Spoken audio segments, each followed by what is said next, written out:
और अब बात कर लेते हैं अवैध धर्मांतरण की साजिश से जुड़ी खबर की। यूपी एटीएस ने धर्मांतरण के मामले में 50,000 रुपए के इनामी जलालुद्दीन और छांगुर पीर बाबा को लखनऊ से अरेस्ट कर लिया।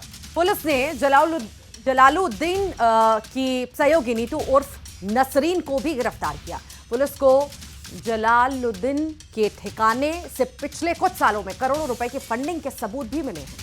पुलिस ने दावा किया है कि जलालुद्दीन और उसके साथी लड़कियों को धोखे से अपने जाल में फंसाकर उनका धर्म परिवर्तन करवाते थे। पुलिस के मुताबिक जलालुद्दीन उर्फ छांगूर पीर बाबा के गैंग के लोगों ने पिछले कुछ सालों में कई देशों की यात्राएं भी की थी। पुलिस को आशंका यह है कि छांगुर बाबा का नेटवर्क पूरे देश में फैला हुआ है। और अब आपको इस बाबा के बारे में कुछ जानकारी बता देते हैं। बलरामपुर में जमालुद्दीन और उसकी साथी नीतू गिरफ्तार हुए। इस पर कई लड़कियों के, जो छांगुर बाबा है, इस पर कई लड़कियों के धर्म परिवर्तन का आरोप है।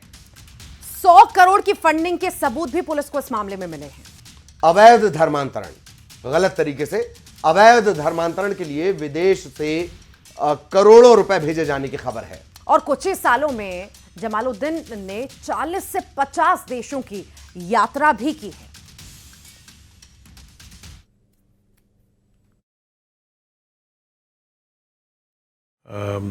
अवैध धर्मांतरण कराने के लिए इसके एजेंट्स थे। उन एजेंट्स को अलग अलग बिरादरी के लोगों के धर्मांतरण के लिए अलग अलग अमाउंट्स फिक्स थे और बड़ी धनराशि दी जाती थी। ये सब धनराशि इसे विदेशी फंडिंग के माध्यम से प्राप्त होती थी।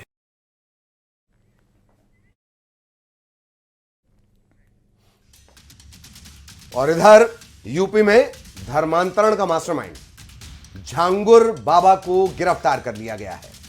और ये बाबा बलरामपुर के उतरौला में एक आलीशान कोठी इसने जो है बनाई है। 2 मंजिला बताई जा रही है। ये 2 मंजिला कोठी में सबसे ऊपर के कमरे में इसने अपना ठिकाना बना रखा है। सुरक्षा के दोहरे घेरे में उसका आवास होना बताया गया है। इसके अलावा इसी परिसर में उसने एक डिग्री कॉलेज खोलने की रणनीति के तहत एक भवन का निर्माण भी करवाया हुआ है। फिलहाल उसके डिग्री कॉलेज खोलने के मंसूबे पर एटीएस की कार्रवाई ने पानी फेर दिया। इसके अलावा उतरौला और आसपास के इलाकों में उसके कई प्लॉट और जमीन की भी जानकारी मिली है।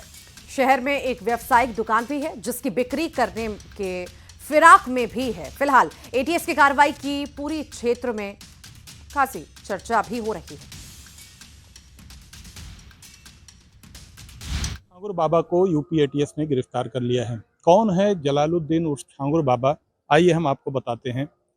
कोतवाली उतरौला क्षेत्र के मधपुर गांव का एक छोटा सा मजार, जहां पर छांगुर बाबा झोपड़ी लगा करके मजार पे आने वाले लोगों की जियारत करता था। उसके साथ ही वो अंगूठी और नग बेचने का भी काम करता था।